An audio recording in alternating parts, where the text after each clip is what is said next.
Giving you the real from A to Z surrounding the Dallas Cowboys. News, updates, rumors, transactions, takes, and more. So strap up, Cowboys Nation, and start your day off with A to Z Sports. Live with Will Steele. 3, 2, 1. Here we go. Oh, yeah.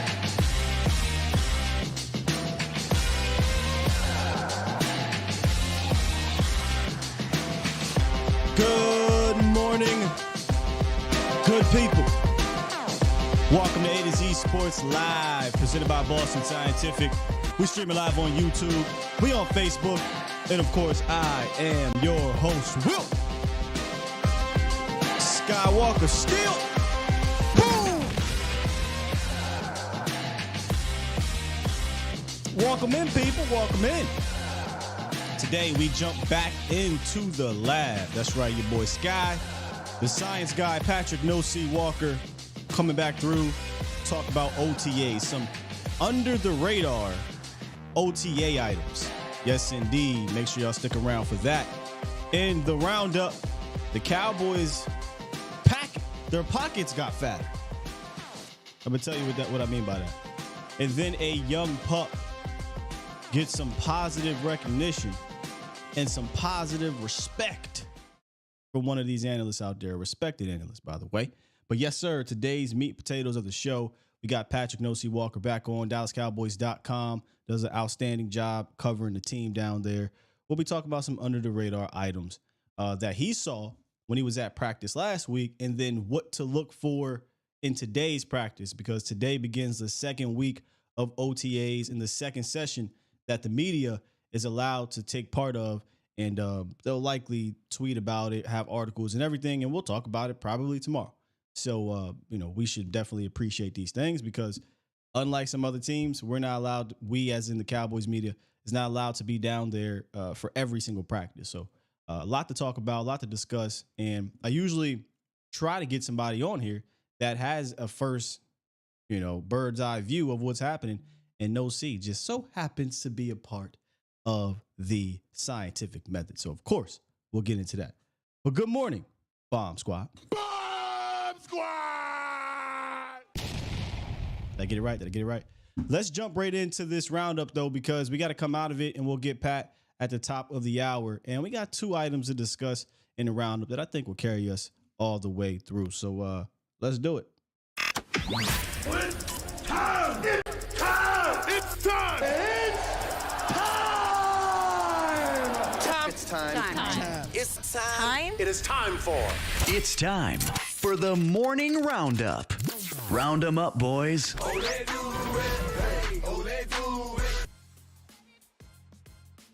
Hey, yo. I had a money button. I press it right now, but I don't got the money button for me. But the Cowboys will get an additional $10+ million in cap space today. Well, probably tomorrow, but and it's because of Ezekiel Elliott. He was released earlier in the year, if you guys remember, which releasing him and designating him a June 1st cut worked out for both teams. It's supposed to work out for both sides. Zeke gets a chance to look into the free agent market and possibly latch on to another team. Didn't happen yet, but eventually I'm sure it will. Might even be back here. Another discussion for another day. But now it's time to pay the piper, though. He was designated to June 1st. Today is June 1st. So come tomorrow, the Cowboys will get that $10+ million in cap space. Here's the pro. They get about actually almost 11. It's $10.9 million in cap space, and that will put their cap number at $21.4 million. The catch, they'll count $6 million next year via the dead money. So Cowboys are very familiar with dead money. They usually carry some sort of it. And most teams do, but Dallas is usually floating around the top most of the seasons. Now, KD, who's one of the best, if not the best cap guys in the business, man, and breaking down the numbers, he had this to say in his latest article, quote, "If Dallas had released Elliott outright earlier in the spring, they would have gotten the relief of $10.9 million immediately, but 6.4 of it would have accelerated onto the 2023 cap. Thus, the Cowboys would have only received $4.8 million in savings to use immediately, but no dead money next year." So in layman's terms, they decided to get $11 million post June 1st, as opposed to essentially $4.8 million a couple months ago. What are they going to do with that $11 million? Probably use it to extend their top guys, right? You got the Diggs coming up, CD Lamb or the 2, and then Terrence Steele. They could use some of that money to put into one of or all of those guys. And, they need some bread for some veteran insurance, but they kind of had that already. But they're going to sign likely a veteran guy in training camp. They do it pretty much every year.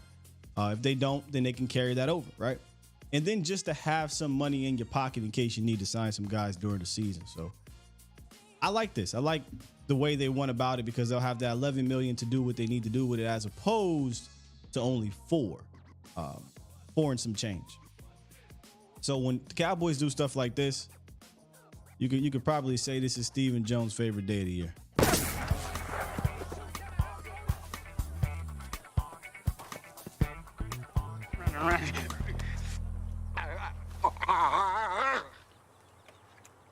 That boy went crazy. Cowboy love his pie, man. He love his pie.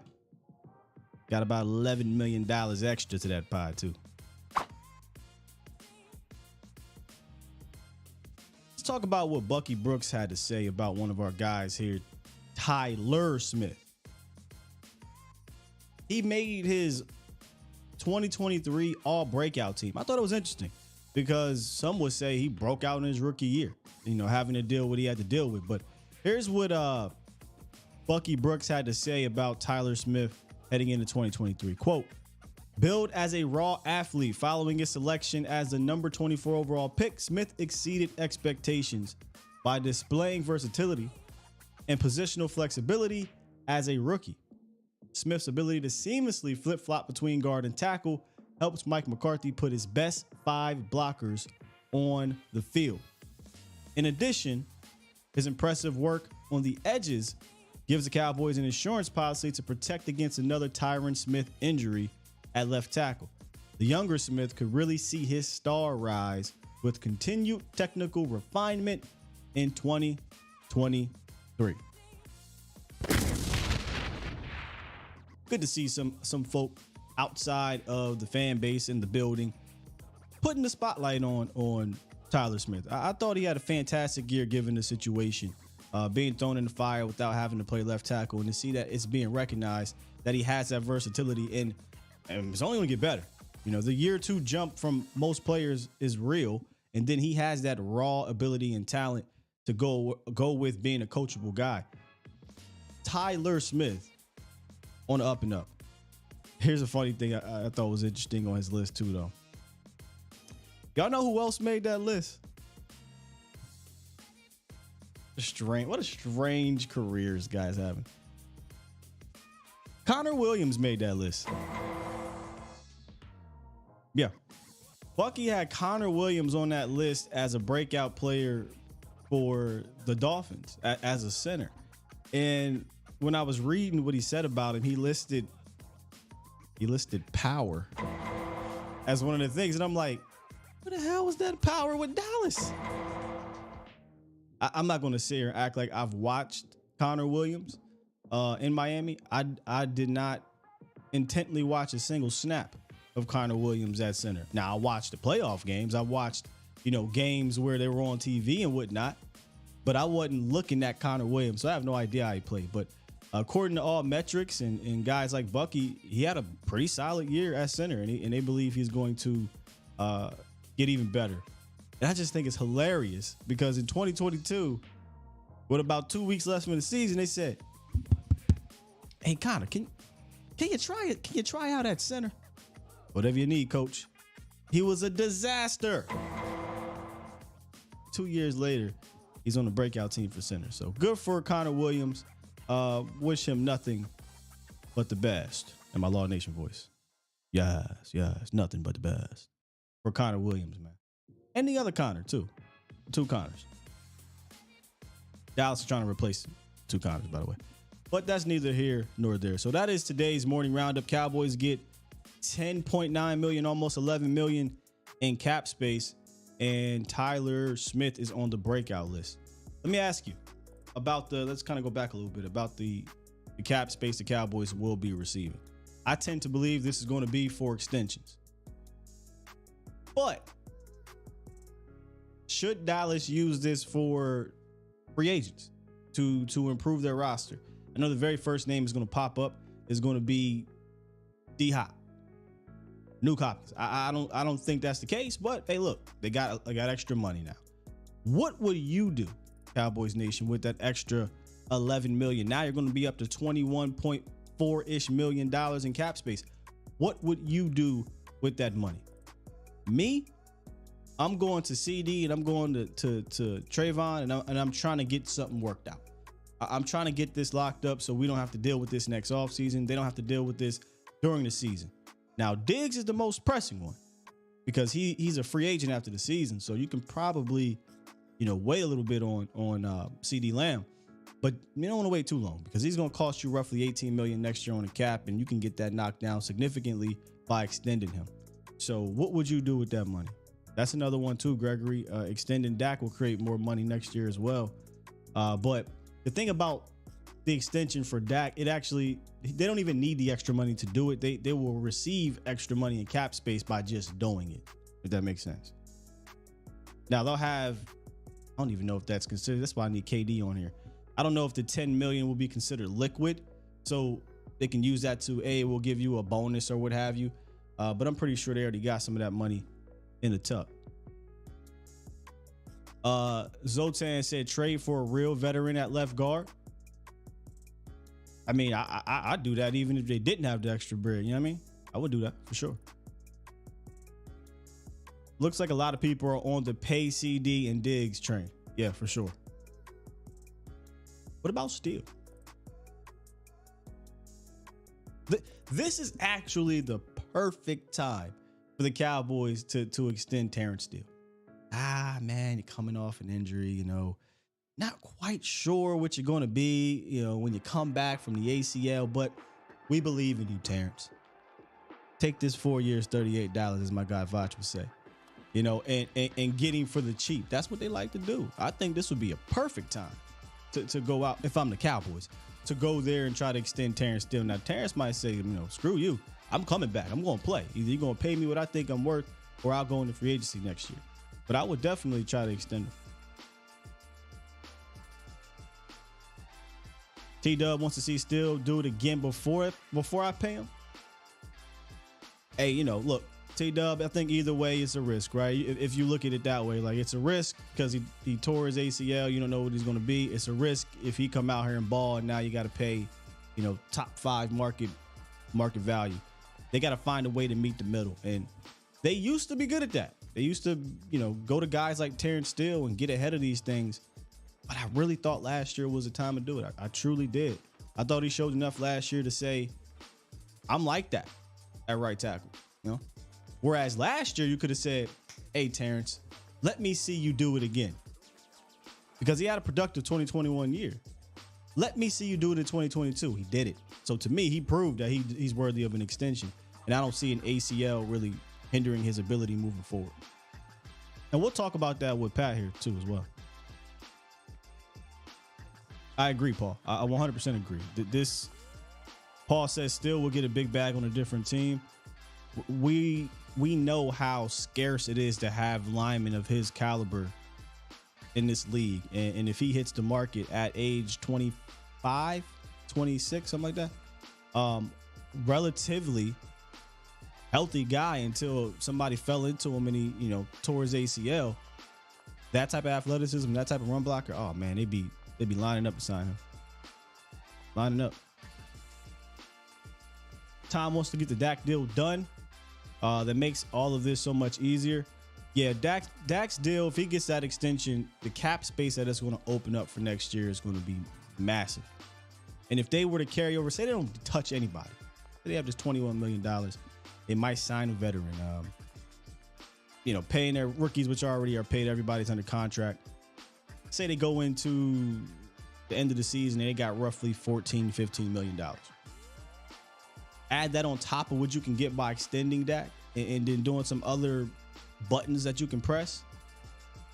Once again, they can go into free agency really doing whatever they want to do, even with signing a Diggs and a CD Lamb, because if you extend them, you're actually pushing that massive cap hit down the road a few years. So that immediate cap hit is not extensive to where you're like, we can't go sign one of the top free agents. So what's good, Frankly Football in the building. DD says, sign CD, have the non-exclusive tag for Diggs if needed. That is on the table, I'm pretty sure. I'm pretty sure the tag is a thought possibility for one Stephen Jones, a.k.a. Catboy. Spock says he proved it in his absence also because the run game fell off. I agree with you, Spock. I don't think Terrence has anything else to prove, in my opinion.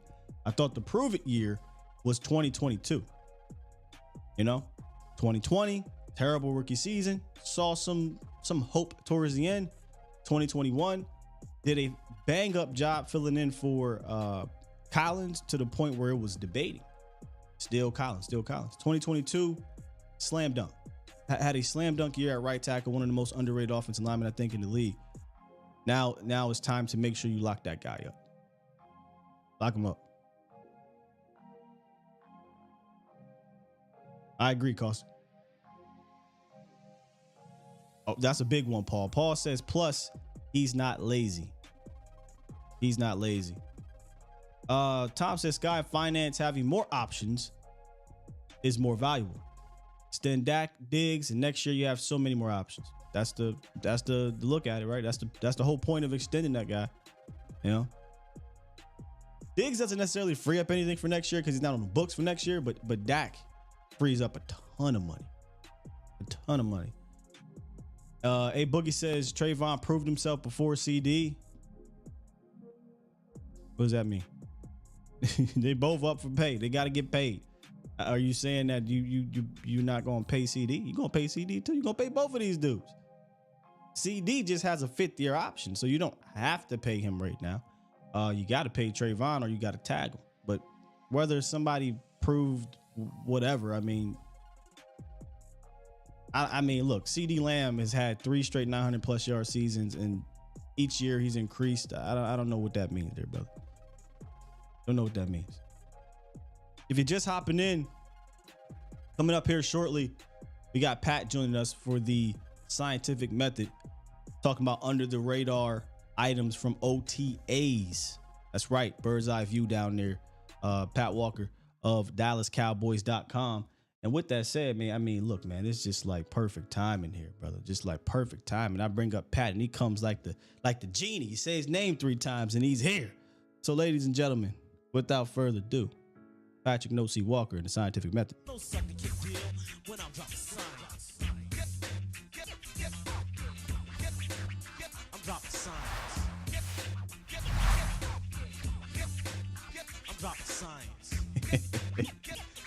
We got the voice of the star in the building, Cowboys Nation. Come on, man.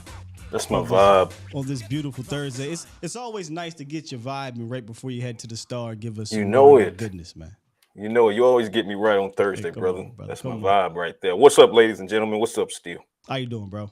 Hey, blessed, man. No complaints. No complaints. Hey, for everybody, real quick, for everybody who hasn't checked out the conversation yet, the conversation with the K, Mental Health Podcast, make sure you check that out on Patreon. Download the Patreon app or go to patreon.com/the conversation. The debut episode. Powerful. It dropped this past weekend, Memorial Day weekend, had 2 military veterans who shared their stories, and they opened up, and just go check it out, man. It will absolutely help you in some capacity. So yeah, check that out. No lies told right there, man. That was the word I was going to bring up prior to coming in. It was a powerful debut, brother. Powerful. Yep. Thank you. I appreciate that, man. That was that hit home in a lot of ways for me. That was a tough one, but that's the purpose of the conversation, is to have those tough talks so that, we as humans can improve upon this mental health thing, but especially we as men who, typically have a hard time with letting go of stigmas and taboos and, the tough guy, whatever. So, man up. And to me, man up is MHAN, mental health awareness now. Man up. That's what man up should mean. Get your help. Get your help. Acronyms go crazy, man. Bars, baby. Bars, baby. Oh my God, man. Bars, baby. Sure you wasn't a rapper back in your day? Hey, that's another story. Let's get to these Cowboys, though. That means he was, y'all. Yeah. Let's talk about, before we get to some of the goodness, let's talk about the availability of some of the players that was there. A lot of guys like the Zach Martins and the Fowlers and Diggs, they weren't there. But the 2 big names that everybody really wants to know about is the injury guys, the Terrence Steeles and the Tony Pollards. Did you get a look at those guys and feel a little bit better after viewing? I do. I feel great about those 2 guys. Now, Tony Pollard was actually able to take reps with the first team. So he has progressed to the point where he's not only on the field running drills, but he's taking actual reps and not with the second team as he tries to get some wind back. Nope, he's out there with Dak Prescott and those first teamers. So good stuff for him. He got several reps in. I counted at least 10 reps, and then he was pulled by Britt Brown and the training staff so he can, continue his rehabilitation from that fractured leg that he suffered in January. But he looks good. He looks, not only is he tracking well, he's ahead of schedule. Now, Terrence Steele is also tracking well. They say Terrence Steele is ahead of schedule. He was not taking reps last week. We'll see what that looks like today, because media availability for this final week of OTAs is today. I'm curious to see if he gets on the field. But I did have a good conversation with Terrence on yesterday at Media Day, and I asked, just basically, how are you doing? How are you feeling? Where are you at in the process? And he said he feels great. He said he, quote unquote, I'm ahead of schedule. That's what you love to hear from your starting right tackle. At least it's my starting right tackle, but that's a conversation for another day. So Terrence Steele and Tony Pollard, they are both looking healthy. Not medically cleared just yet, but Pollard is further along because he's already taken reps. But again, I'll keep an eye out for Terrence Steele today to see if he takes the field as well.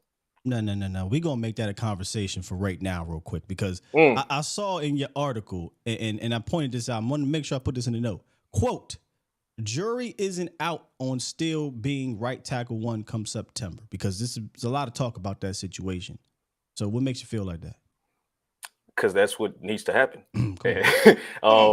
And I realize that a lot of times common sense isn't common, but I believe that Coach McCarthy does not lack for common sense. And I think that while Terrence Steele is absent from these reps, and again, we'll see if he's absent for today's practice, but even if he isn't, even if he takes some reps, don't assume he's going to take the entirety of practice. So when he's on the sideline, this is the time that we talked about a couple weeks ago. This is the time for the Cowboys to experiment at different positions across the line to see who can do what, especially if Zach Martin is not quite back in OTAs just yet. He was, set out because it's Zach Martin. It's Zach Martin.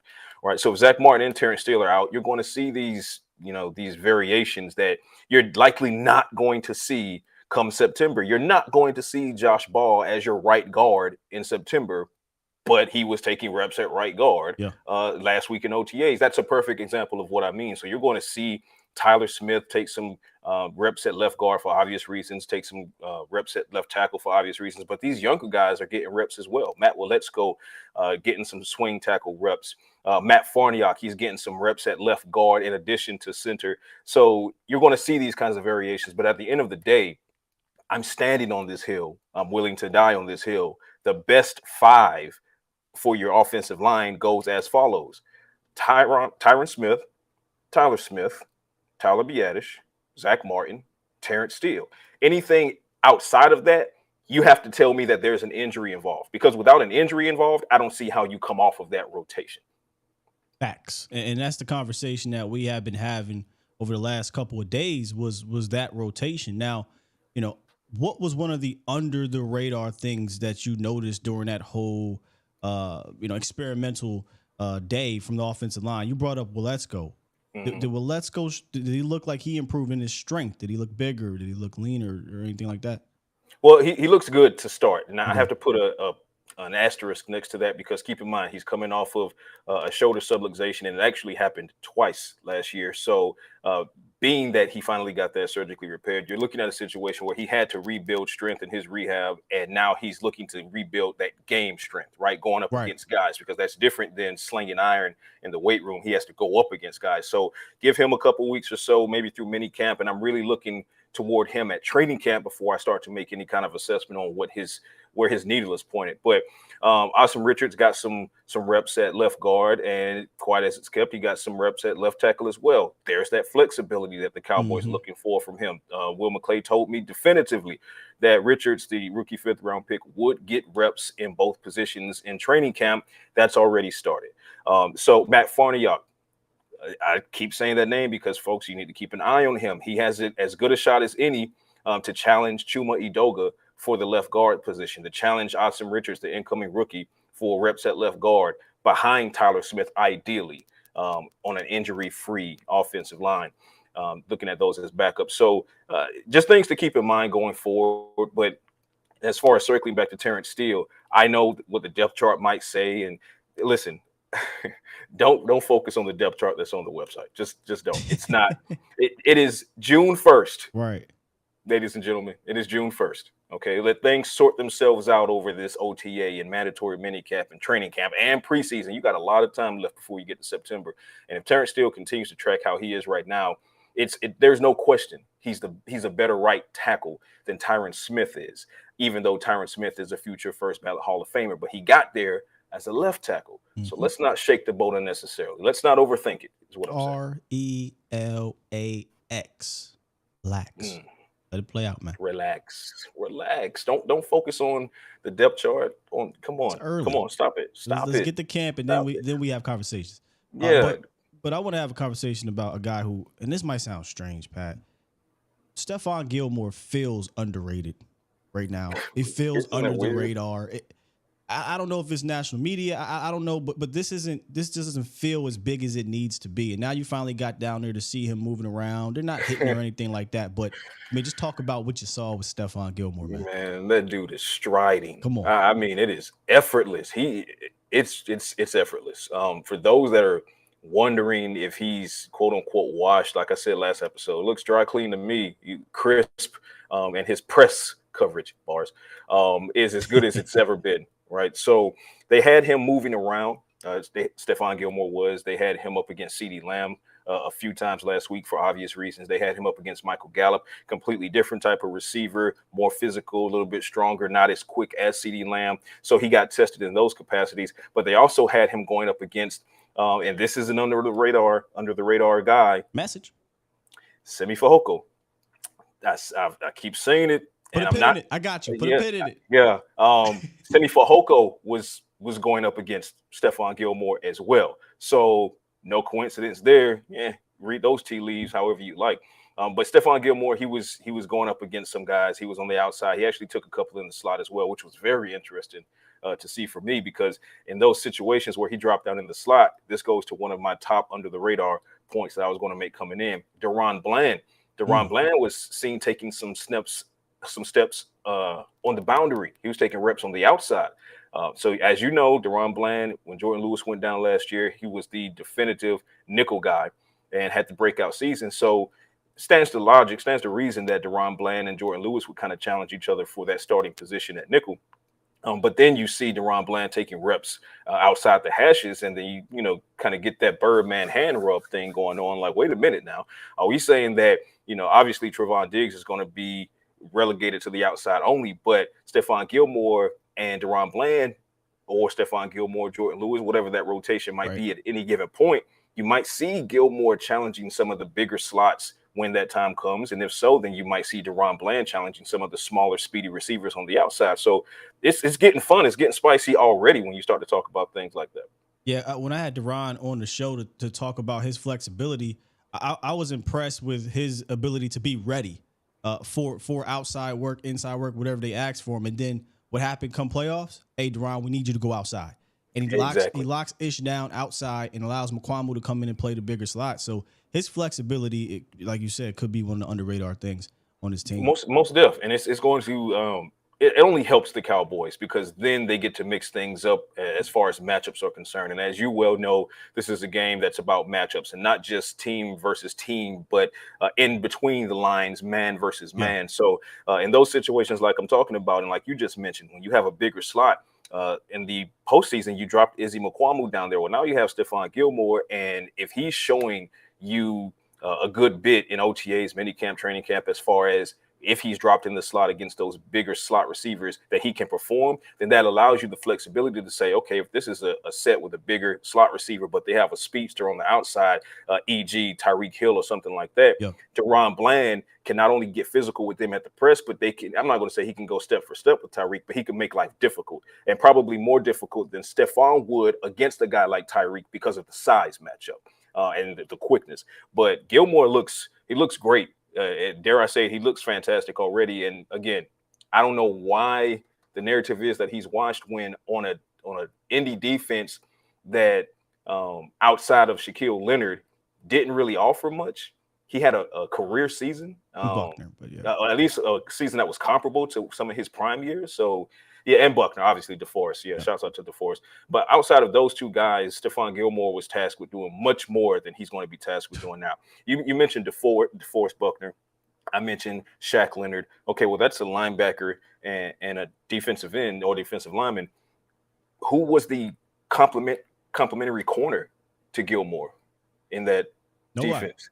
They lost their nickel guy, so Gilmore was kind of having to move around a bit. Right, and their safety unit, not that it's trash, but it's not this safety unit. No. So I say all of that to say Gilmore's coming into a situation where the safety unit is wildly upgraded over the Indianapolis Colts. The defensive line, even factoring in DeForest Buckner, is wildly upgraded and loaded here in Dallas. The linebacker core outside of Shaq Leonard is better. They're still trying to figure out, below Damone Clark, but outside of Shaq Leonard, that's the one guy. At least here you have LVE and you have Damone Clark, and then you figure out the rest. See what DeMarvion Overshown and some of these other guys can do, Jabril Cox.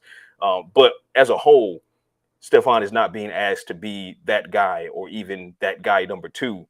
He's just asked to come in and just play primo ball and get the fly around and take the ball away and make PBUs. And I think he's ready to do it. Looks like he's ready to do it. When I listen to him, man, the first thing that pops in my head is just how smart he is as a player. Like, he's already physically gifted, but you wrote an article, your latest one on Stefan, and he said something in there about how, hey, man, I'm just figuring out right now where my teammates are going to be. And once he figures that out, like, that's not a small feat. Once he has that mental part down, this guy could end up possibly leading your damn team in interceptions just because where you throwing the ball to. You know what I mean? Who are you throwing at? Who are you throwing it to? Who are you throwing it to? And he's already shown he can take the ball away. Yes. I mean, he showed it in New England. Former NFL Defensive Player of the Year, multi-time Pro Bowler, multi-time first-team All-Pro. He knows how to play the game. He's not over the hill as far as football age is concerned. His production certainly does not hint at him being over the hill. So for him, it's completely about figuring out the chemistry as far as the guys behind him, the guys in front of him, the timing. If I move here, Deron Bland has a tendency to do this. If I'm in the slot and I move here, Trevon Diggs has a tendency to do that. And that's what OTAs and minicamp and training camp are for. That's for refining all of this chemistry, this timing, gelling with these guys. So I'm 100% confident by the time the regular season arrives. You're talking about a veteran like Stephon Gilmore, who was once one of the best in the league and still is, to me, one of the best in the league. He's going to pick it up. He's going to pick it up quickly as far as the playbook and just knowing where his teammates are going to be. It's not his first rodeo. Not at all. You talked about matchups, man, and the league seems to be trending more towards matchups being the primary week in, week out game plan. And I feel like Dan Quinn might have been a bit ahead of the curve on that. I mean, his defense is based on being able to match up with what you're able to do. And I'm going to flip it, though, to the other side. Shout out to Aisha, my twin, is what we call each other. Yeah, she brought up a little nugget from training camp, from OTAs last week, and said she was surprised how much work Hunter Lipke got with the ones. And when I think about matchup and I think about San Fran, right, and how they use Kyle Juszczyk, you got a chance to see him out there. Was he moving around like a Kyle Juszczyk type? Yes. For those that follow me at Voice of the Star, shameless plug. And if you're not following me, what are we doing? What are we even here for? I tweeted an answer to someone who asked how Hunter Lipke looked in OTAs last week, and they were asking if he was going to make the roster. And this goes to the roster equation as it relates to Deuce Vaughn versus Kevontae Turpin versus Hunter Lipke versus how many wide receivers are they going to carry? How many running backs are they going to carry? Are they going to run light here so they can run heavy there, et cetera, et cetera? And I have a lot of confidence that Lipke is going to make the team. The Cowboys are going to figure out how to get him on the team. Why? It's because from what I saw in his collegiate film, it's transferring over to OTAs thus far. We'll see if it continues, but he's not simply a fullback. He's just not simply a fullback. I call him a flex back. He can be an H-back. He can play out of the slot.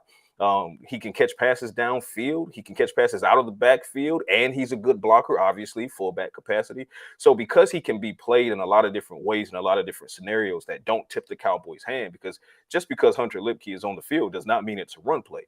And that's the kind of unpredictability that gets you touchdowns and big plays and things like that. You're keeping linebackers on their heels. You're keeping the secondary on their heels. Hell, you're keeping the edge rushers on their heels because they don't know if this guy is going to leak out to a bubble screen or if he's going to sit back there and block for Dak Prescott so Tony Pollard or Ronald Jones can go up the A or B gap. So Hunter Lipke, he was doing primarily blocking duties, but I also saw him leak out of the backfield a couple times, and he has soft hands, he has quickness, a little bit of speed there. So keep an eye on that guy as well. He's going to make it difficult for somebody to get a roster spot, and that's just a fact. Yeah, if he does make this team, I said the other day, I think he adds versatility to the Cowboys' basic personnel packages, and that's basically what the Niners do. They don't come out in a bunch of tons of packages. They come out with the same players. And they just move. They just right. They use them. They move them around. They flex them around. But it's ultimately like the same 1, 2, or 3 packages, and it's just kind of like, guess what we're going to do next? I dare you to guess. I dare you to guess. So it's what Kyle Shanahan runs is a simple offense as far as base is concerned, but a ton of movement and misdirection. And I would love to see the Cowboys do that as well. And with players like Deuce Vaughn in the building now, with Hunter Lipke in the building now, with a true at least a true three-headed. I know Sean McEwen is going to be in the equation as far as that four-headed tight end room, but Schoonmaker, Ferguson, and Hendershot, those are all guys who can make plays. So you have so many weapons. Brandon Cooks is on the field as well now. Kevontae Turpin, another under-the-radar situation that I made a note of.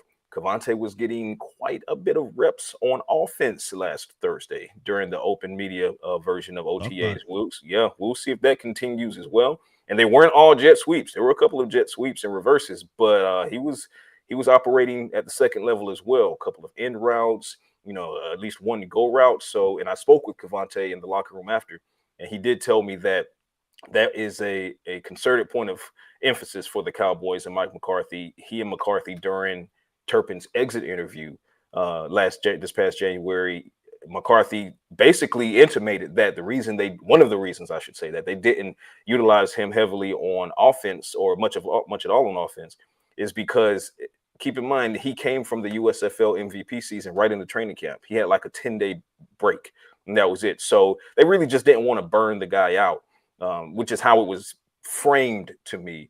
So he did say, McCarthy said, hey, go get your rest in, and we'll start, unleashing some of these offensive packages for you here in the offseason program, and we'll see where it goes. So it's already begun. Kevontae Turpin is seeing some reps with both the second team, a couple with the first team. Keep an eye on that because they might actually start using him. Now that he's had a full offseason of rest and his body is recovered and rested, Kevontae Turpin's running with a full tank, ladies and gentlemen. If he can, because I think he's going to have to be able to be a part of this offense. If he can make himself a part of this offense, and you look at the skill positions from an explosive standpoint or versatility standpoint, Lipke's not an explosive guy, but for what he does, he has some explosiveness. He's an explosive right? Fullback, right? Yeah. So if you can get Turpin involved, now we were begging for Turpin to be involved last year because we lacked a bunch of guys that can get out there besides CeeDee Lamb and Tony Pollard, right? So you throw him in the equation: CeeDee Lamb, Tony Pollard. That's 4 guys. You throw in Brandon Cooks. I can't really remember a season where there was this collective group of potential explosive type weapons that could be used, but they got to use them. They can't just sit Turpin down and not use them because then he's just taking a roster spot up if he's going to be calling fair catches. With apparently he ain't calling fair catches. Well, that's another thing I asked him about. I asked him about the new fair catch rule, and he was like, it doesn't apply to me because I'm not fair catching a damn thing. Yeah. So, but let's be clear on something. And I see the questions coming up in the chat here, and I get the questions on Twitter, and I see just the narrative of it all when it comes to Kevontae Turpin. Turpin is not being cut. He's going to make the roster. This is a guy who was a Pro Bowl rookie after having virtually no rest coming off of an MVP season from an entirely different league. So the question is, if he can do that on a tired, battered, and bruised body, you have to wonder what he can do on a rested body with a full tank. And the Cowboys do. They wonder. They want to know. And that's why they're trying to see if they can get him active in other ways as well. But even if Kevontae Turpin doesn't take a single rep on offense, he's still going to take a roster spot because he is your returner.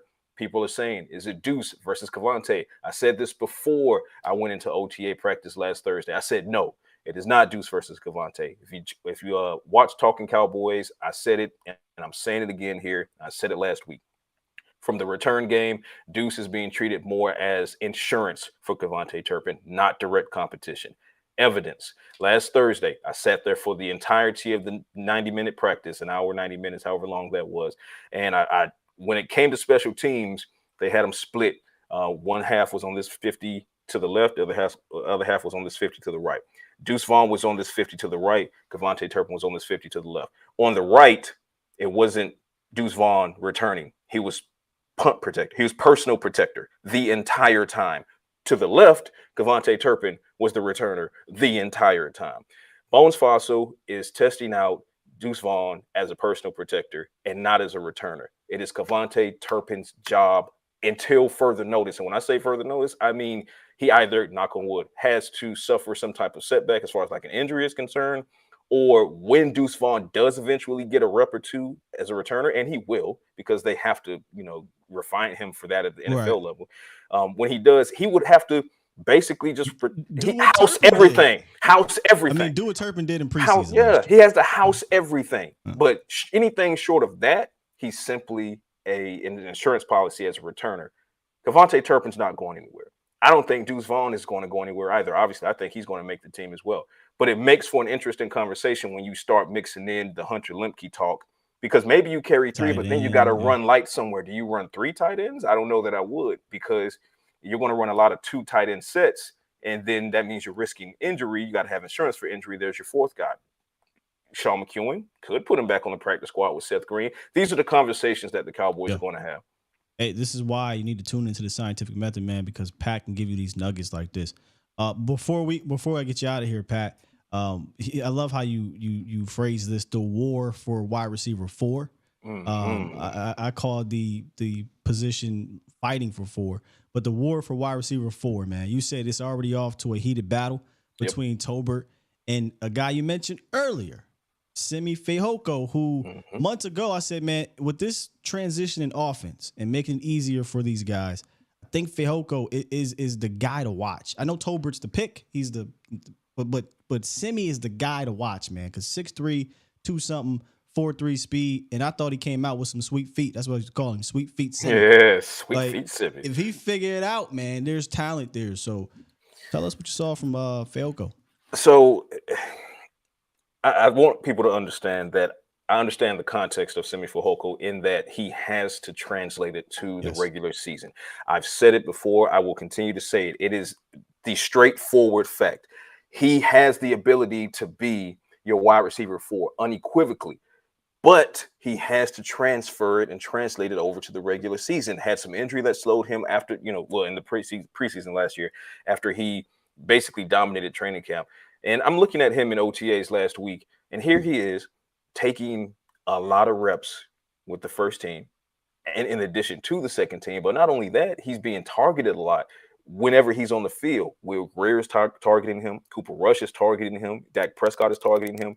And then circling back to the top of the segment where I said I noticed that they put Gilmore on Simi. Now, obviously, that was more of a test for Simi than it was Stephon. They wanted to see how Simi could line up against such a caliber of cornerback, and he won both of those reps. Now, Stephon was in his hip pocket both times, but you talk about sweet feet. There was the first route from the first rep. He goes out, it's like 3 yards. He shimmies. Stephon slightly bites on Simi's right hip. He takes the inside. Bam! Not only does he get the reception, but he gets like 5-6 more yards before a linebacker is even in the vicinity. A lot of his catches last week in the first round of OTAs were him not only getting separation, which is just wonderful for his size, but he was also getting a lot of yak. Now, I know they can't make contact, but what I designate as yak in OTAs and minicamp is how many yards can you accumulate before the defender is in your personal space, right? So he was doing a lot of that. So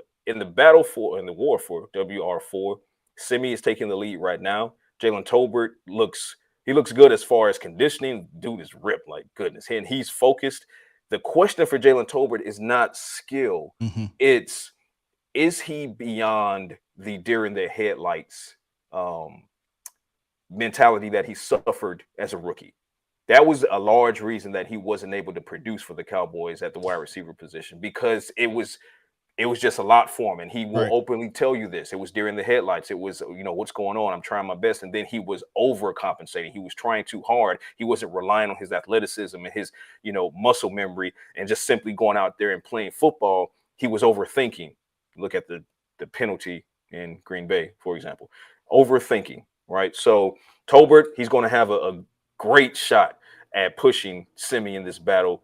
But right now it's Simi Fehoko off to a very fast start. And I mean that literally and figuratively. And then the rest are trying to figure out, because a sleeper in this bunch, Moreno Cropper. Cropper, that's my guy. That's a sleeper in the bunch. And you have some other guys. I mean, this is a wide receiver room that has as many people in it as a parade. So they got to figure it out. I said this, the bottom of the roster fight this year is significantly tougher, I think, than last year. No offense to the TJ Vashers and Houston and Drummonds and Ty Firefogels, but I feel like there's a handful of guys that have a specific skill now that are going to be fighting with that. And I'm saying bottom, I mean practice squad, because it's going to be tough to make the practice squad due to the numbers. But circling back to Tolbert real quick, something that I realized listening to Nick Eatman was we know, and if you don't know, Tolbert is fairly new to the wide receiver position. He really didn't start playing it until later in his high school career. Talk to him. And he got to South Alabama, and Nick was like, well, man, he obviously didn't figure it out at South Alabama in his first year because he only had like 15 receptions. And then it increased each year. And I'm like, so now he gets to college, figuring it out, gets to the pros, first year's figuring it out. But then you saw him kind of have that acceleration as a college wide receiver. I wonder if he'll follow that same path. Just, okay, new environment. This is all still learning what's going on at the position. Now I'm ready to take off. I mean, it makes sense. The history is there, as you just laid out so eloquently. So there's no reason to believe that Jalen Tolbert won't take a step forward this year and in year two. The only question is, can his step forward equal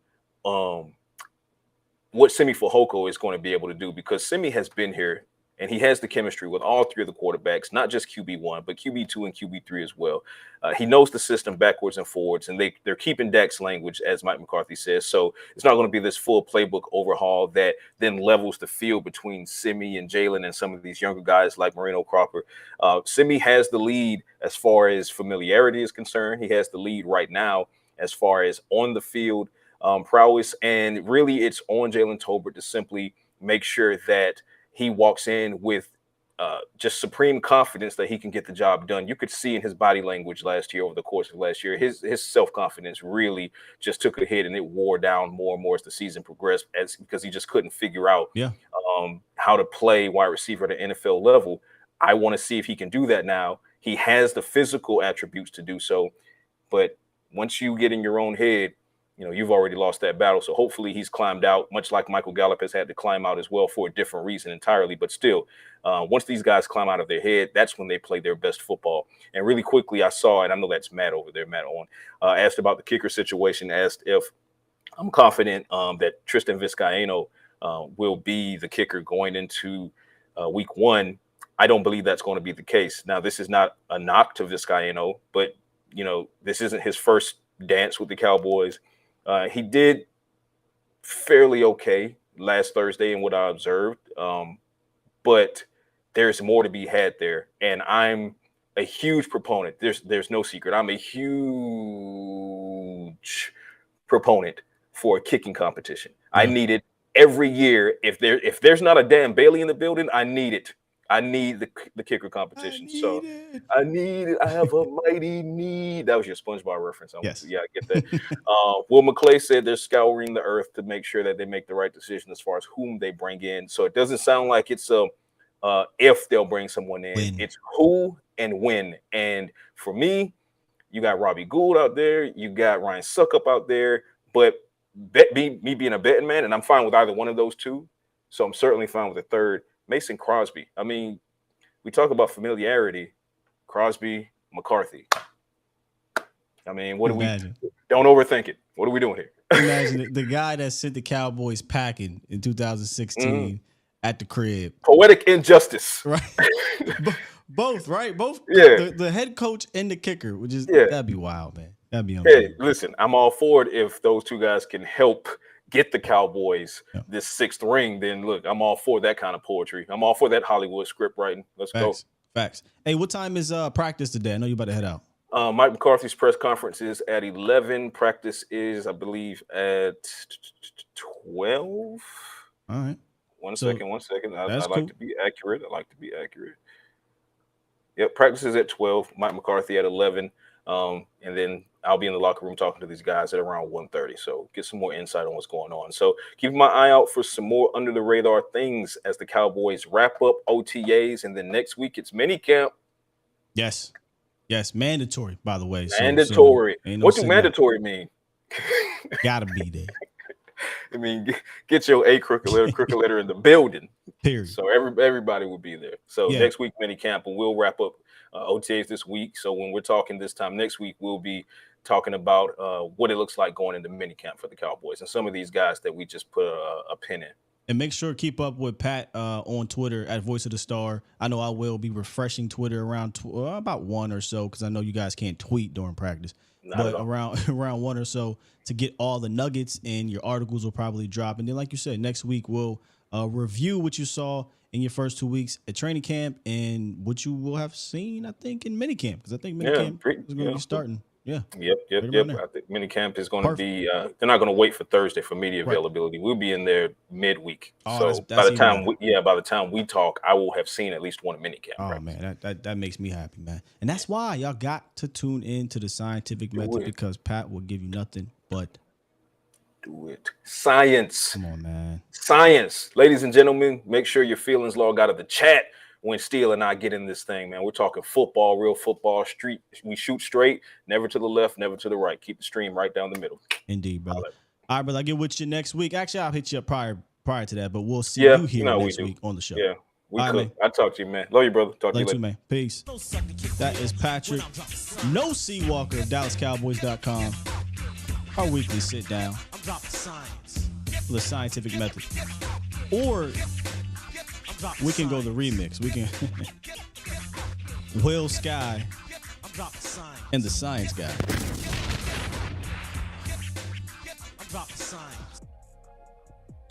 All right, Cowboys Nation. Man, those things are good. Lots of nuggets there, man. I will not ever take for granted having Pat be a part of A to Z in this capacity, man.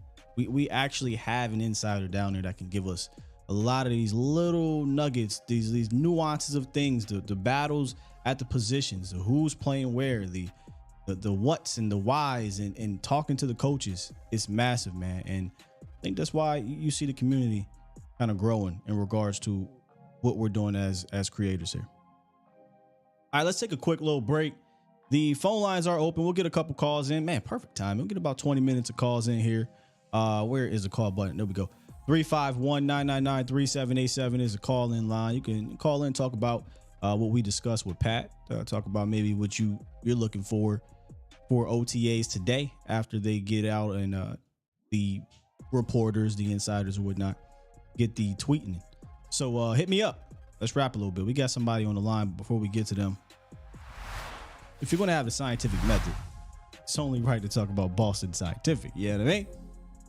ED can affect your self-esteem and impact your most important relationships.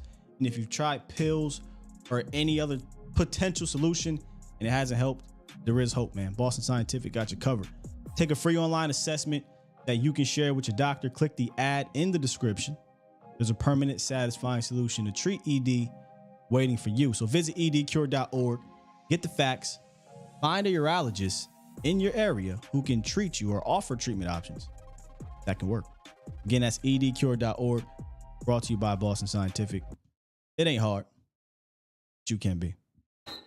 You're listening to A to Z Sports. Do it live! At some point, hoping to broadcast In front of the millions of Cowboys fans to bring you the real. But for now, strap up and here's your host, Skywalker Steele. I'm Luke Skywalker. I'm here to rescue you. We'll do it live. Starting to notice, man, my guy Matt. It's like clockwork, and it's pretty dope. Shout out to Matt. He dropped a super chat. 3. My bad. Super chat. It wasn't 3. He dropped a $10 super chat supporting the scientific method and A to Z, of course. Hey, Matt, it's open for you, man. We're waiting for you. Come on in. The water's warm. Appreciate Facebook over there. I see you, Mr. Montgomery. Thank you. Brother L just came through. Shout out to Brother L. All right, let's get to Nacho, who's been on hold. Talk to Nacho for a little bit. It's been a couple days. What's good, Nacho? How you doing, man? Hey, my man, I'm doing good. How about yourself? I'm doing fantastic. Been a while. By the way, real quick, Nacho, audio for me, Cowboys Nation. I know I had to adjust it. Am I good to go here? Continue, Nacho. Yeah. Perfect. Wonderful. Yeah. You know what? I tell you what, it's a blessing to hear Patrick Walker, him and Katie Drummond do an excellent job. Oh yeah.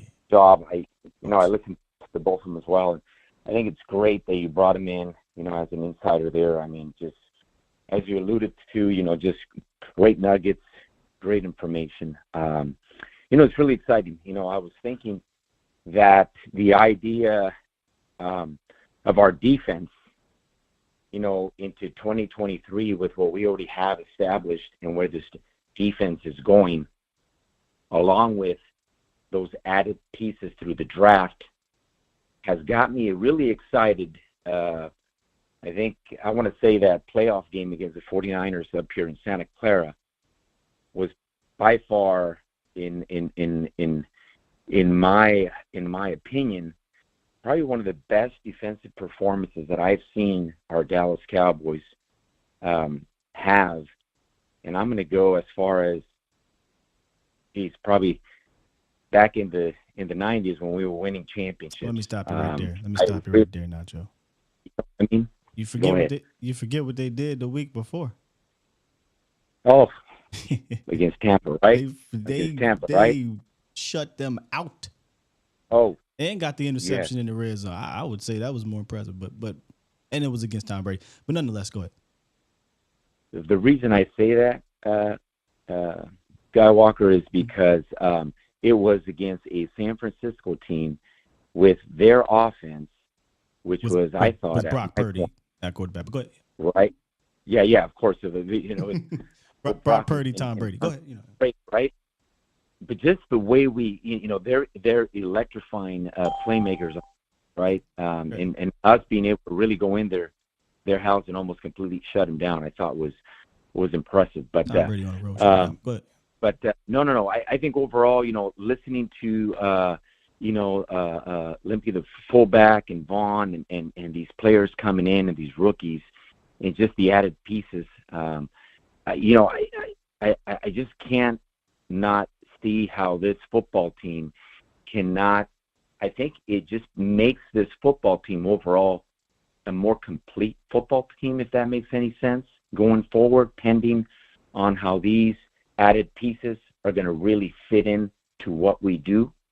I can see offensively that we may not be maybe as as explosive, maybe offensively, maybe not scoring as many. I thought that too. I was thinking that a little bit, like, hey, maybe the offense would be a bit bogged down, but I don't know, man. Maybe the more we're removed from last season, and the more the draft has come, you traded for Cooks. There add some explosive dudes to this offense, and it might not lose that much explosiveness from a scoring standpoint, bro. They might still be a high scoring team. It just looks different. I don't know, man. Well, let me tell you. Lastly, I'll tell you this. If it is that, and you're that optimistic as I am as well, then if that's going to be the case, if everybody stays healthy and we can really structure this offense to what McCarthy and Shardy are talking about, and if we can really get it in the right page with listening to Dak as well, and kind of talking about being on the same page, knowing where what, and not doing. If that's the case, I think we have the making of a better football team it's time for this team, this organization to go to the championship game with an opportunity to be an NFC representation in the Super Bowl. No doubt. Hey, man, I got Vader on, so it's definitely time.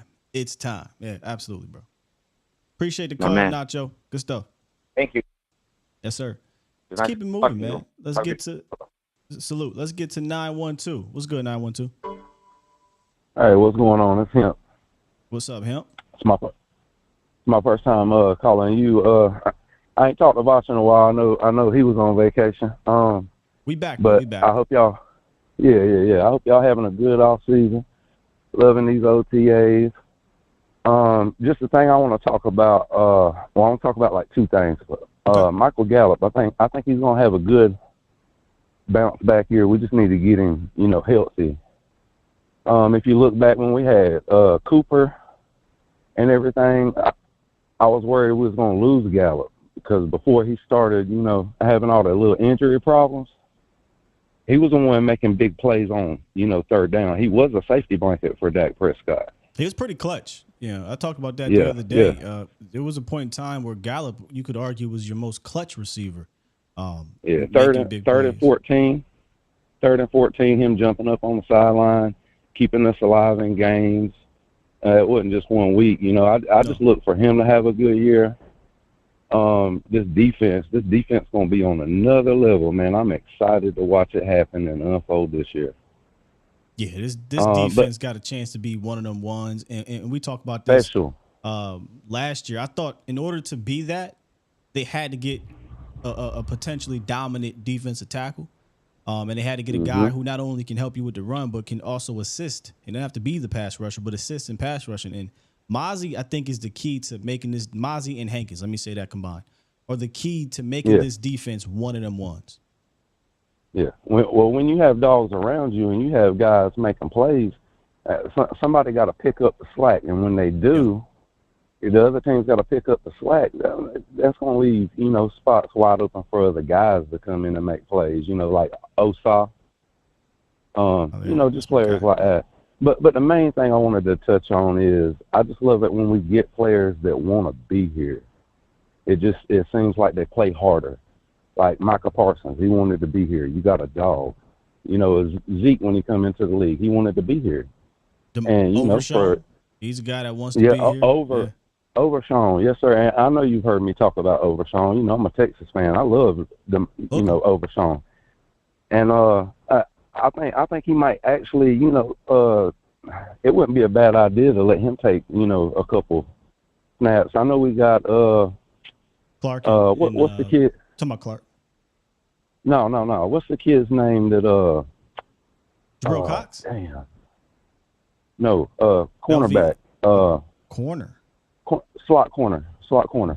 Deron Bland, Jordan Lewis. Deron Bland. I know we got Deron Bland. He's a playmaker. Jordan Lewis. I know he's fighting to maintain his spot. But I'm gonna be honest with you. You could throw DeMarvion O'Shawn in that. Overshawn. You could throw him in there. Easy, big fella. I mean, he's got the speed, he's got the length.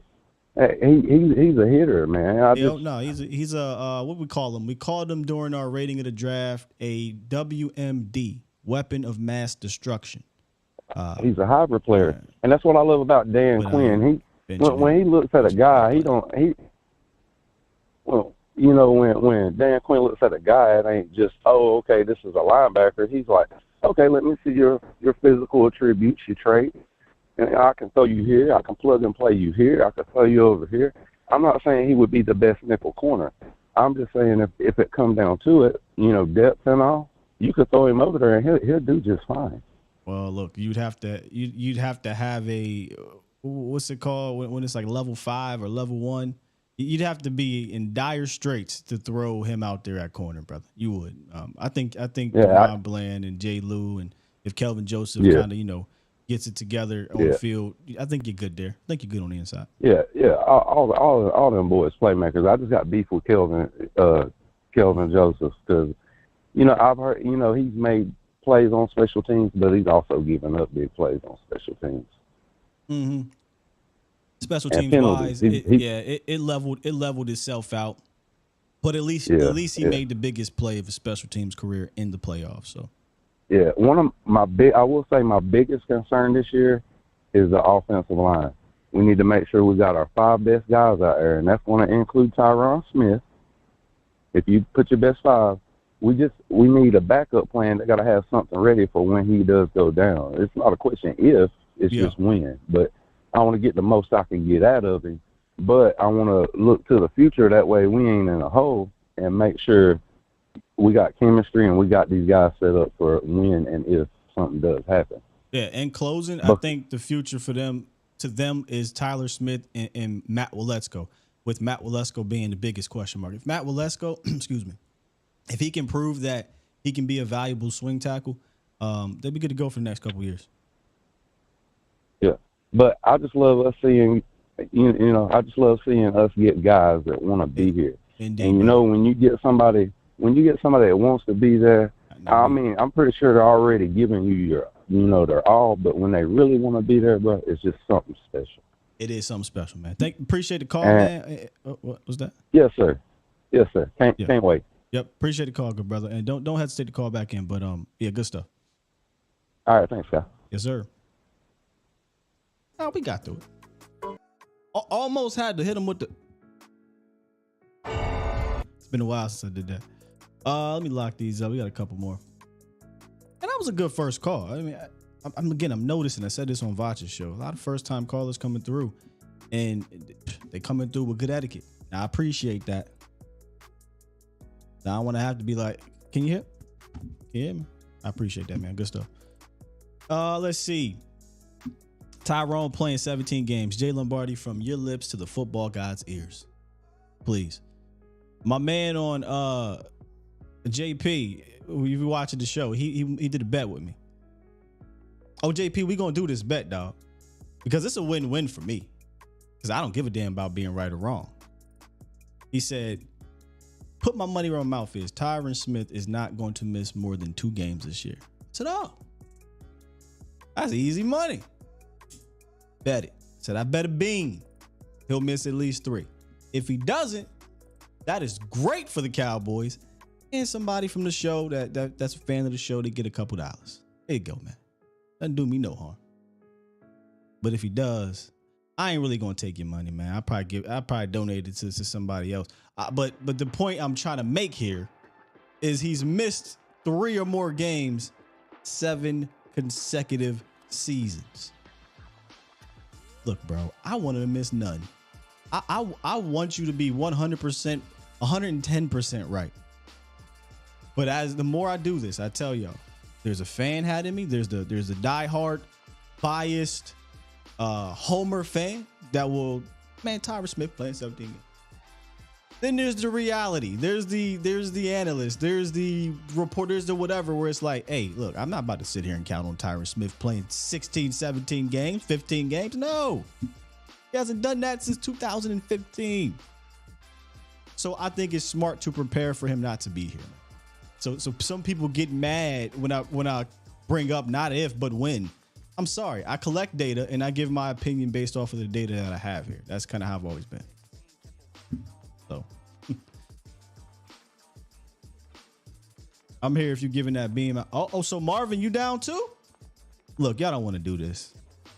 Oh, you saying, okay, I see what you're saying, Marvin. I see what you're saying. If or when my guy JP has to, yeah, I see what you're saying. I got you, Marv. Why y'all doing boss man like that in this chat? All right, let's get 808. Heartbreak in the building. What's good, 808? Hey, what's up, brother? I called you about 2 days ago. I think it was like 2 or 3 days ago. It was my first time call. I wanted to apologize, man. I was gonna be honest. I was a little nervous, so I didn't even notice I was being rude. I didn't introduce myself, and 2, I don't even know if I thanked you for letting me be on the show. So, my name's Sonny. I'm from Hawaii. Hey, appreciate you, man. It couldn't have been that bad because I don't remember you being rude. So, it must have been a good first call, man. Yeah, no, I'm the dude that said that Kellen Moore was immature in terms of being a coordinator. You were right. But yeah, no, I wanted to talk. I wanted to see your food for thought. I didn't really have I'm not worried about this particular topic, but going into OTAs, minicamp, and all this, just wanted to get your thought. Okay. One thing that I feel like we've been missing throughout the years, and it goes back to one of my favorite years in terms of a running game, is we used to have a running back in this committee. His name was Lance Dunbar. I was a big fan of his role in our offense and stuff, and I felt like Kellen Moore, in terms of passing out of the backfield, I felt like he never really had, honestly, a mediocre at best passing out of our backfield. Do you think that, with Deuce Vaughn and stuff, do you think we'll do like a 1-2 punch, or is he going to be like a Lance Dunbar where it's going to be a lot more passing game with them? Oh, I love the question. Love the recall to Lance Dunbar. My fondest memories of Lance, 2015 season, week 1.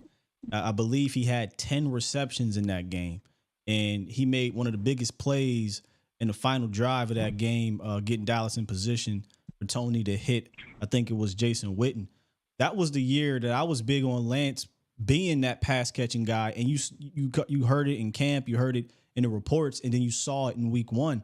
And given the situation, I think Dez went down, so in week 2, Lance I think started to get acclimated as well, but then he gets hurt, and that was always the thing. He was an itty bitty guy. He was small. He wasn't really he was an injury prone type guy. He got hurt and never really recovered from that.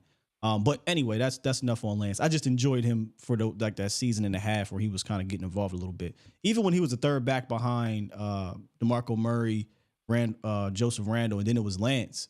He did some good things to you out the backfield. Now, enough of Lance. Do I think they'll pass more to the running backs and have a game plan for it? Abso-freaking-lutely.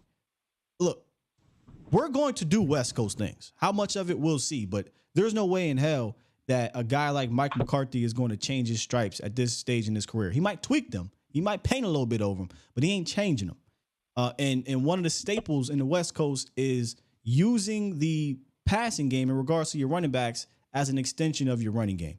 So I think there will be a plan for those guys. And I think between Tony Pollard and between Deuce Vaughn, you've got two exceptional guys to catch the rock at the backfield. And I 100, 1,000, 1,000,000% agree with you. For whatever reason, Kellen Moore seemed to ignore that aspect. Kellen Moore was more enamored with getting the wide receivers involved. And that's fine and dandy, but he ignored the extreme advantage he has with Tony Pollard doing wide receiver things or catching out the backfield against linebackers or safeties as a mismatch guy. And I don't think that McCarthy is going to let that go by the wayside. So I 100% believe, between TP and whoever, if they get another back, but TP and Deuce Vaughn, you'll see them be used in the passing game for sure. Hey, that's what I'd love to hear.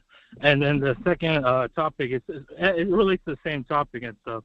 I don't believe this, and I'm not really worried about it, but throughout that year, Joseph Randle, the second guy in line, even though DeMarco Murray was the workhorse, Joseph Randle, the immediate offseason that DeMarco Murray was let go, he felt like he'd done enough to earn a shot at the number one role, which I'm not saying he's as good as Tony Pollard, but is there any worry or any scenario you think that Tony Pollard might not be able to step up to the plate? No, he's significantly better than Joe. Joe had mental. I don't want to say mental. I shouldn't use that term. From a mental standpoint, he was going through some things. but I see where the correlation. Yeah, I see where the correlation. Plus, TP and Zeke were partners. Like they was partners. Whereas Joe, if you remember the famous saying, I'm not going to leave a bunch of meat on a bone. Because we're talking about DeMarco Murray sometimes, which is wild. He had rushed for 1,800 yards. But sometimes he would, not make the right cut or whatever. And Joseph Randle came out and was like, I ain't going to leave a bunch of meat on the bone. And to his defense, he wasn't bad. Like, Joseph Randle was not. If you go look at Joe Randle's, first 4 games or whatever until they cut him or whatever it was, he was actually pretty solid. He just was a head case, man. He wasn't coachable. He wasn't listening. And then I think it was DMC who took over and ran for 1,000 yards after that. But I don't see this being a Joseph Randle situation because, one, Tony Pollard's a better player. He's a coachable player, and he's just a more diverse weapon. Yeah, I appreciate it, man. What you call? I don't want to take up too much of your time. I'll let you get to your other callers, man. Hey, God bless you, and you have a good day. Thank you, good brother. Man, fantastic stuff right there. I love the recall to Lance Dunbar, man. Lance Dunbar I thought if Lance Dunbar played now, I think he would be Jerick McKinnon. I think he'd be a guy that goes around the league, kind of has that Jerick McKinnon type of back. Just can't stay healthy, couldn't stay healthy. If I'm not mistaken, Texas folk, wasn't he a UT guy? Not UT, I'm sorry. UNT, University of North Texas. UNT for my Texas folk. But man, really, really good recall and comparison, right? Can we get a Lance Dunbar type situation with Deuce or TP? Well, more so Deuce. And is there worries that TP could be the Joe Randle? I don't think so. And even then, Joe was not a liability. He was, Joe was a fine running back, good enough running back. Joe was a head case. He wanted to steal draws in Cologne. He wanted to not listen to Jason Garrett. JG said, stop jumping on that goal line. Joe said, no. Jumping out the window. Like, Joe wasn't listening. So, and add a little bit more insight to it. That's so crazy. I was talking to Jay Tuck about it because Jay Tuck is from the same area that Joe Randle's from, and he knows his people. And he was like, yeah, he was a little bit of an issue coming up. So, and it manifests that in in the NFL. North Texas. No, it was North Texas. For Lance Dunbar. All right, last call of the day. We'll get back into the chat. 469. What's on your mind? Hello. Yes, sir. You live. It's Tyrone Milton from the chat from yesterday. Look. Tyrone said, I called you for the first time yesterday, but I'm good now. I ain't no guest no more. I'm coming in. I'm drinking the Kool-Aid from the refrigerator. What's good, Tyrone? I had a good time yesterday, so I had to call back in again. Same thing you just said. If you hear any traffic in the back, I apologize. So I'm starting this about right here. I'm going to have a third question. With Marcus Lawrence, he's my favorite player on the Cowboys, by the way. If you know how his career was going to be over these last 10 years, will you have pushed him inside to the 3 technique? No, because that would have required him to put on. He came in, remember, Tyrone, he came in at like 251, 252, somewhere around there. That would have required him to put on a good 40 pounds. And that's a lot, man. And, he was fantastic as a pass rusher his first, 4 or 5 seasons. And then you saw him kind of bulk up a bit and say, I got to be just as good as a run defender. And you saw his pass rushing production take a hit. But I think he's developed into a balanced left defensive end that I'm okay keeping him out there. But I get what you're saying because he did develop into a dominant run stopper. So why not slide him in? Oh, yeah, most definitely. That's why I love him so much because I have the old school mindset. Even though I'm 30 years old, I had that old school mindset. And I just love DN that plays a run like he plays, especially that Detroit last year. He went through 3 people. Detroit, at one time, Houston. Who does something like that, man? Yeah. He's got a. Dare I say, is he turned into now because no one's crying about his money anymore because he took a home team discount? Dare I say, underrated? Yeah.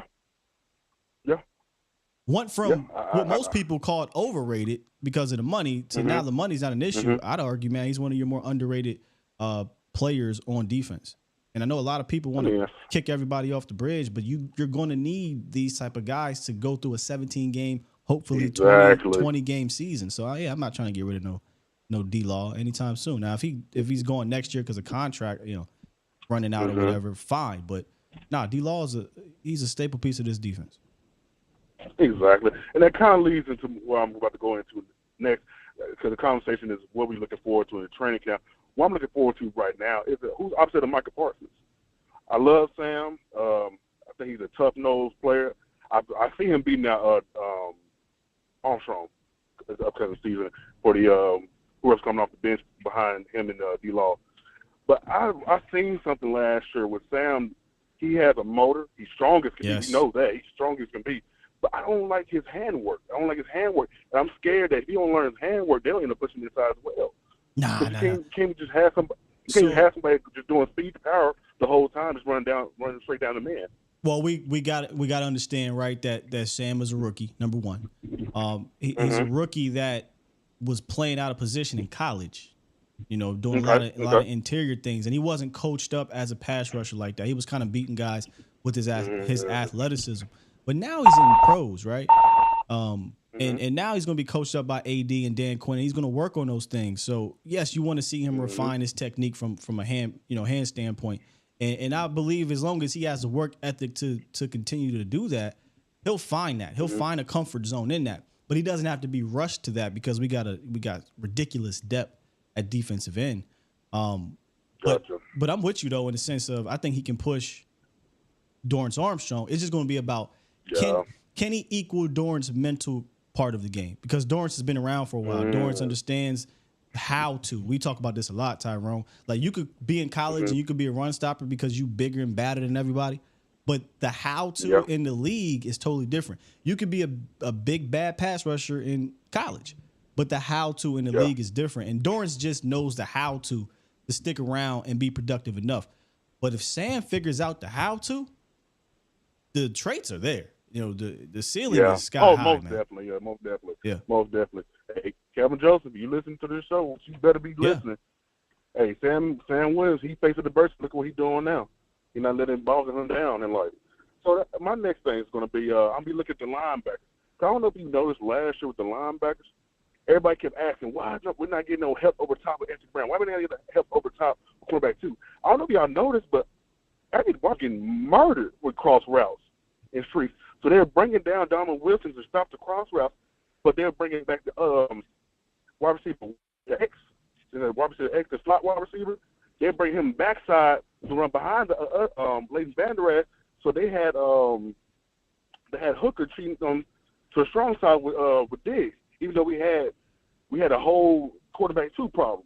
So I think we should be looking more as is Clark going to be better in coverage? Is the gentleman brought in Overshawn to be better in coverage? We need a better coverage linebacker. They put us in a big hole last year. That's a really bad big hole last year. That's an interesting observation because I can hear I can hear you. Yeah, I'm sorry. Yeah, it's cool. I'm sorry. I'm cutting down now. Go ahead. Appreciate you. What was I saying? I kind of want a little bit on the other side there, where I think that LVE was tremendous in coverage, especially in zone. Okay. And I think the problem last year wasn't really getting nickel and dime. Like the Cowboys handled the nickel and dime fine for the most part. I think it was the big plays. When your cornerback 2 went down, they were just giving up way too many big plays. Crossing routes is going to be tough. That's why guys like Jordan Lewis and Deron Bland, these kind of quick guys, and now they're looking to see if Kelvin Joseph can handle those type of things. But not helping the cornerback 2 last year was so baffling. And you know me, I'm equal opportunist when it comes to calling somebody out. And I said, hey, look, Dan Quinn, what's going on, bro? Why are we not helping them out? Yes, sir. Like I said, I don't have the all 22 film like y'all do, but just if you ever had a chance, just take a double look at it. I know I wasn't mistaken that Don Wilson's coming down a lot of time to have after the crossing route, and they're bringing in another wide receiver and backside tight end to run a fade, or either just a post route to get skinny and stay in the middle of the field. And they kept and Leighton Vander Esch stayed inside to catch the running back to whoever's flooding out. So that's why they kept Hooker's playing. We were playing a cover 3. We were playing the overtop 1, cover 1, and they kept him in the middle of the field. He wasn't able to get to the other side of the field due to him trying to cover everybody inside the middle. Well, Quinn, so I was like, that's why we need some better cover linebackers.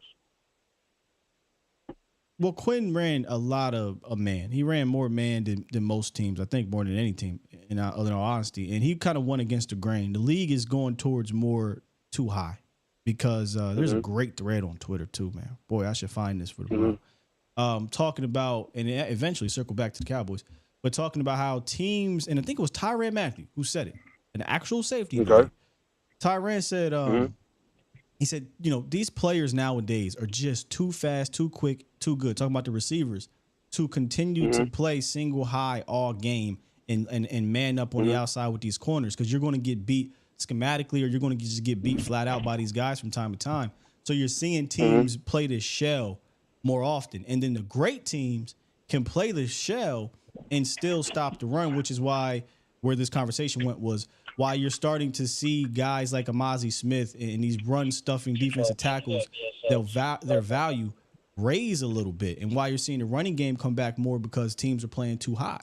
Where Dan Quinn went totally against the grain. Dan Quinn didn't follow that mantra. He was more so, we're going to play single high. We're going to do what we do, man up. And he just never helped them. So I'd have to go back and watch. I have to go back and watch some of these games. But from off the top of my head, I can't quite remember being upset with getting nickel and dime, except for against the Eagles. I was pissed off in that game. That game, they were nickel and diming us. They were picking us, like quite literally picking Trayvon Diggs, and they had Jay Lou. He was playing on a bad leg. They put him in the blender. AB was getting put in the blender.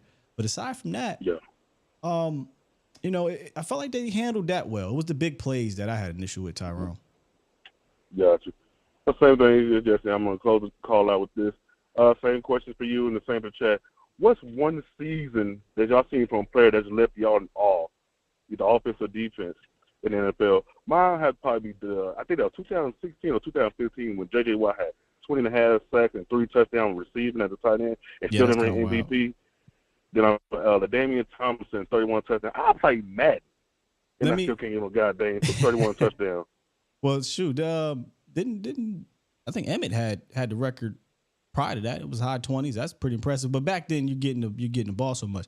Mine's would be the same player in different years. Randy Moss. Randy Moss as a rookie, when he came on the scene and did what he did with 17 touchdowns and just shattered every single damn record. and pretty much exactly, revived Cunningham's career was unreal, right? And then when he was supposedly washed, his first year with the Patriots, 23 receiving touchdowns, Tyrone, that's craziness. That's crazy. That don't even make that's sense. Crazy. So it'll be Randy Moss for me. Those were the seasons, especially that 23 touchdown season, where I was like, bro, there was one game, I think, against the Bills. He had 4 touchdowns in the first half. I'm like, this is cheating.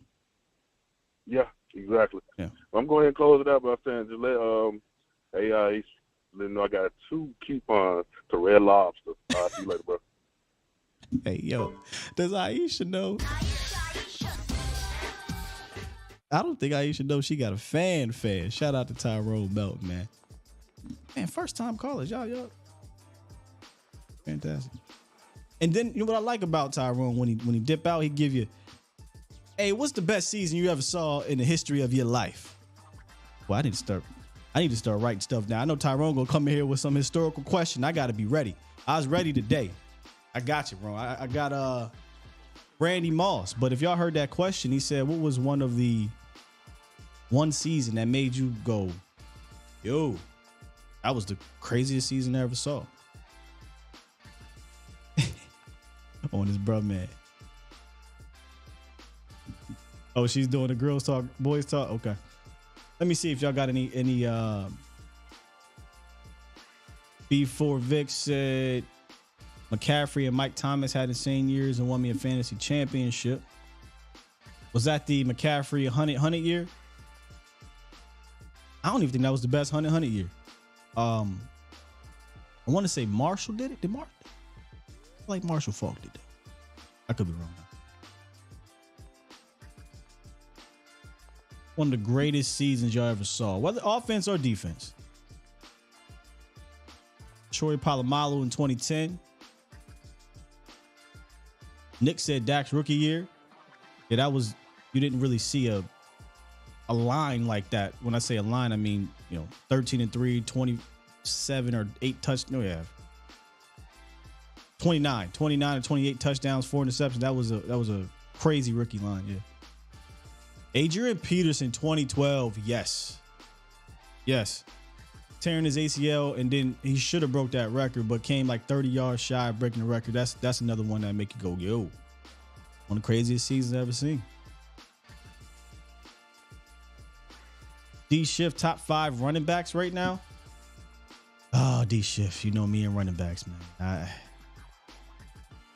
These things, I think the running back, that question, the top 5 or the elite level, I think it might even be going down. I used to say, I think the top running backs, the elite running backs, they'll give you about a 3 to 5 year run. Heavy on the 3, 4. I think that might be getting cut down now. I think you might be looking at like 2. And if you do get 3, 4, 5, maybe you start talking about Hall of Fame. But I mean, is there? I guess you put McCaffrey. Some would argue TP. Derrick Henry ain't done yet.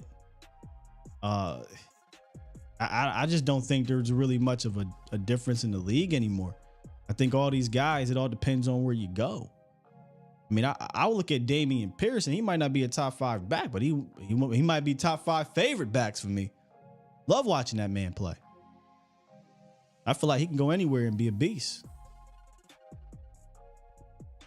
But I don't know that list to me. I think it could change literally in 3 months, 4 months or what have you.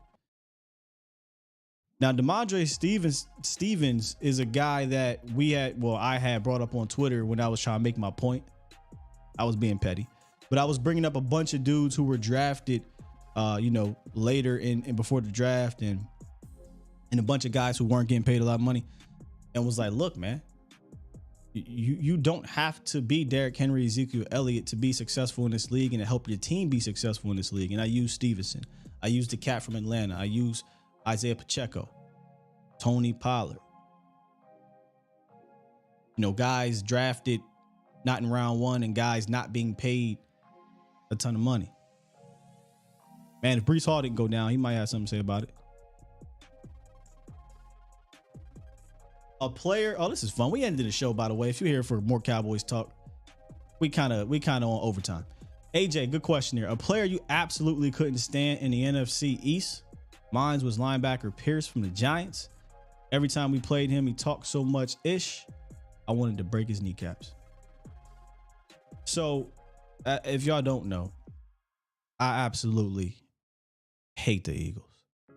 Like, I have to actually keep that calm on air because I go into different type of craziness when it comes to them. Growing up close to Philly, all those Philly fans up there, hate them. And this is going to sound extremely contradicting because I love the position safety.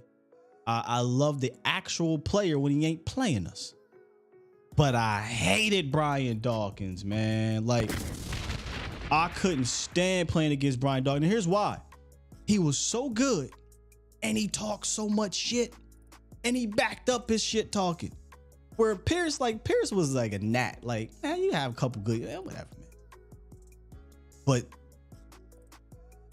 Brian Dawkins was real ass annoying. I hated him, man, but I hated him because he was so good, and he was so good at talking shit. So it'll be B-Dawk for me.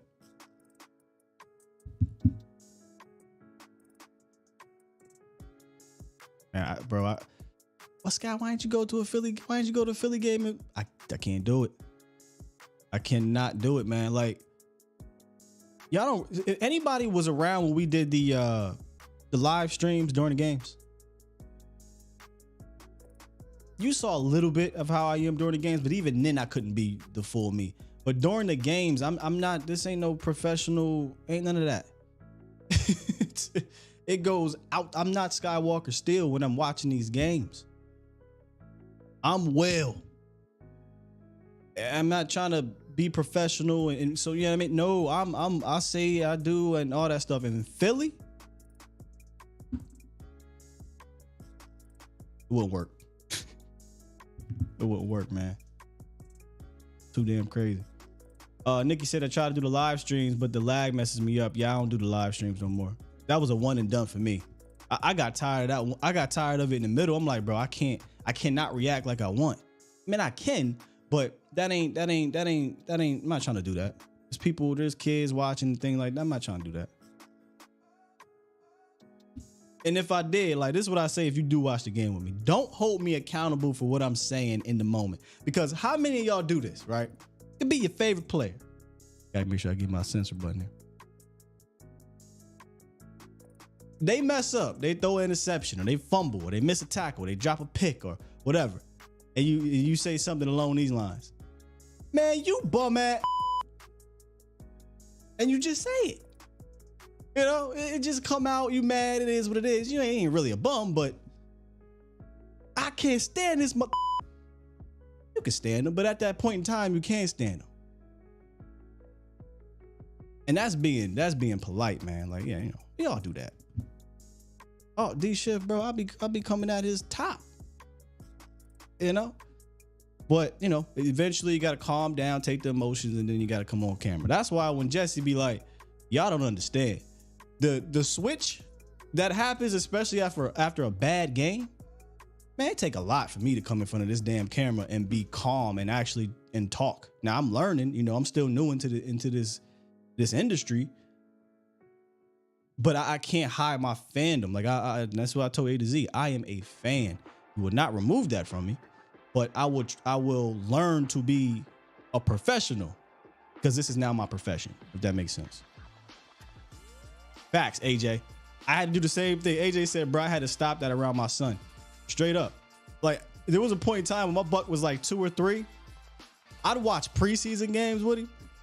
I'd be like, hey, Michelle, you know, you gotta get MJ.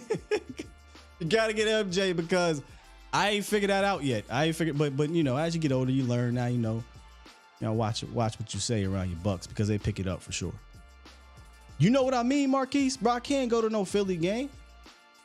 I got an OG back home that goes to the game strapped. Okoye Media know what I'm talking about. Anybody live in Philly know what I'm talking about. It's different down there. I've been to tons of the Washington game.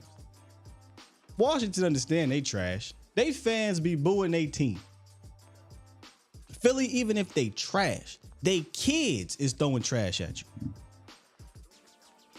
Punt one. I mean, I won't do that. Don't hold me accountable. See, when I get to talking about Philly, don't hold me accountable. All right, let's get to super chats. I think we read most of them earlier. I'm lying. No, we didn't. Brother L dropped a couple. Appreciate you, Brother L. Super chat. The name change is fantastic, by the way. He said, just shouting out Pat and OC. Hashtag the Conversation Podcast. Please, please, please support the Conversation Podcast, man. And then he dropped another one that said, we need a Sky's Top 5 show / segment for Fridays. What do you mean by that? Elaborate, Brother L. Top 5 show / segment for Fridays. Elaborate, because you know I'm all about ideas. Hell, at one point I was, the more this thing grows, the more you have the ability to hire people. I mean, I'm kind of low key looking for certain shit too, but I'm actually like filtering out. But I was low key looking for like a executive producer type to bounce ideas off of. I hated Santana Moss. Yeah, Moss was. Oh, D-Jack was annoying too, Vic.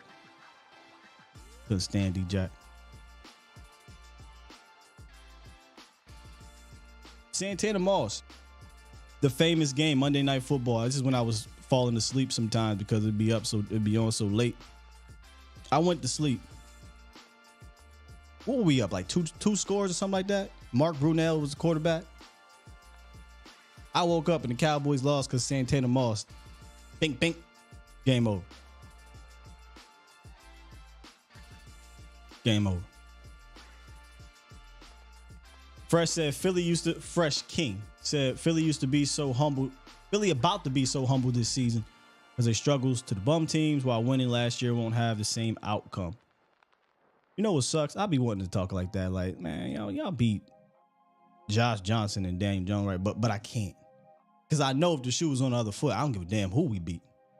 So I can't fake the funk. But they definitely had they had it easy. You got it easy.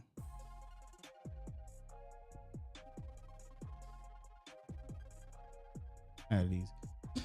Hey man, this was fun on the way out. Appreciate you, Tyrone. You kind of ignited this whole thing at the end, man. You kind of ignited that. Good stuff today. If y'all appreciated the show, do me a solid, hit the like button on the way out. Every Thursday, 9 a.m. Central, we will get the Cowboys insider, Patrick No C Walker of DallasCowboys.com, coming on to talk all things Dallas Cowboys. Now, again, let me update y'all on that. Every Thursday live between now and the start of the season. Once the season starts, these things will be recorded. But nonetheless, man, I can't express how massive this is to have Pat joining us to do this. Big, it's huge.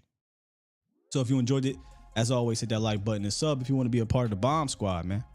Later today, Mo will be on for A to Z Sports Primetime, and we are back again for the Vox Lombardi live show, final show of the week. So jam-packed day, and of course, you got all your other fantastic content creators and writers that will continue to pump out content for you throughout the week, man.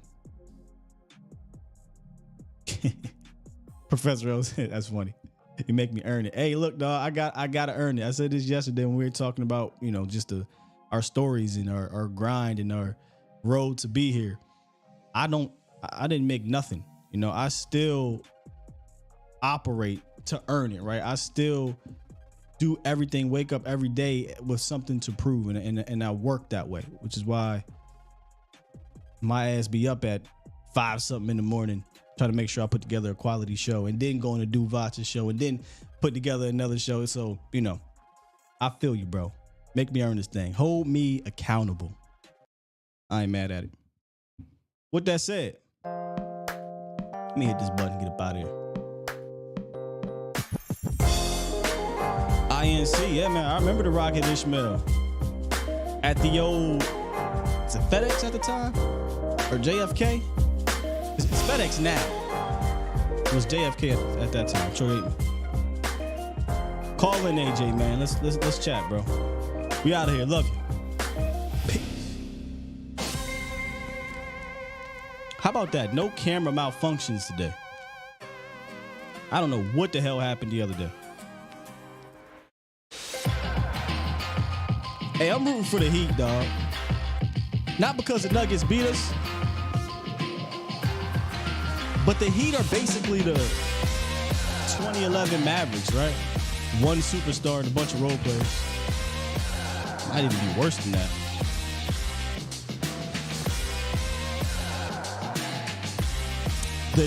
Look, hey Lee, the den went crazy. You know exactly how it was. Lee used to have to quite literally grab me up like, yo, Will, relax.